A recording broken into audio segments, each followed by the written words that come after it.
보지도 듣지도 말하지도 못하는 장애를 극복하고 작가이자 사회복지 사업가로서 평생을 소외된 사람들의 인권을 위해 헌신한 인물.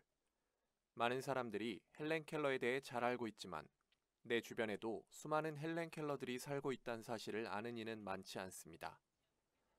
우리나라에 헬렌 켈러와 같이 시각과 청각 장애를 중복으로 가진 시청각 장애인들은 대략 5천 명에서 1만 명 사이로 추산됩니다.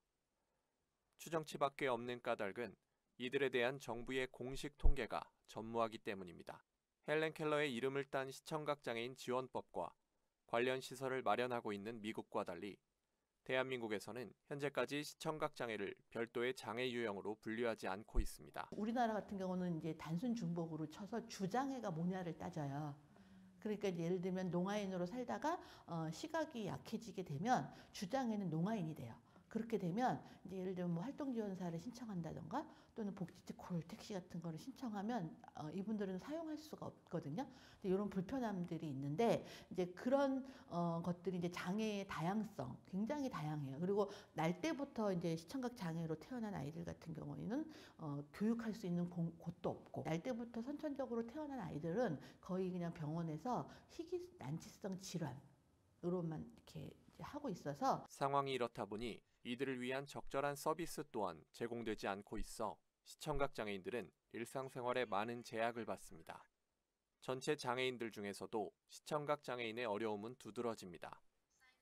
지금으로선 의사소통과 외출, 교육 등 기본적인 삶조차 꿈꾸기 어렵습니다. 이제 활동 지원인 없이 제가 혼자 이렇게 있으면 이제 뭐 버스가 오는지 아닌지 그런 것도 저희는 알 수가 없습니다.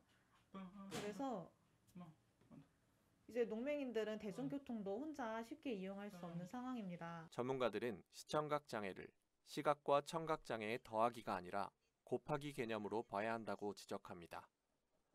이들을 제대로 바라보고 인정할 때 적합한 지원이 따를 수 있고 비로소 시청각 장애인들이 세상 밖으로 나올 수 있다고 입을 모읍니다. 이게 너무 낯설고 이제 또 장애 하나 있는 것도 지금 힘든데 2가지 이상의 장애가 있다라는 것 자체를 인정하기 싫어하시는 그런데 이분들에게 사실은 상담 서비스도 필요하고 그다음에 그분들한테 사실은 의사소통 훈련 이런 것들이 많이 필요하거든요. 그래서 이분들이 이제 사회생활을 하실 수 있도록 그러니까 이분들에게 사회생활은 집 밖으로 나오실 수 있게 이제 해드리는 건데 그런 것을 하려면 재활 교육이 다 필요한데 이제 그냥 병원에서의 치료와 병원에서의 재활이 끝나면 그냥 거기서 끝나고 집에서 그냥 딱 계시는 거예요. 그런 좀 재활 프로그램이나 이런 것들이 좀 많이 부족한 거는 현실입니다. 더불어 시청각 장애에 대한 국민적인 인식을 바꿔나가는 노력도 필요합니다.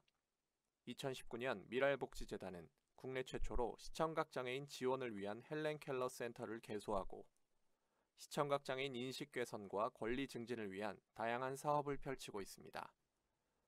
시청각 장애인들이 세상 밖으로 나오는 첫걸음이 될 의사소통을 위해 촉수화를 가르치고 점자를 교육하는 일도 진행 중입니다. 지금 이 시간에도 집안에서 숨죽인 채 살아가고 있는 수많은 시청각 장애인들이 세상 밖으로 나와 헬렌 켈러로 살 수 있는 길, 바로 우리의 관심에 달렸습니다.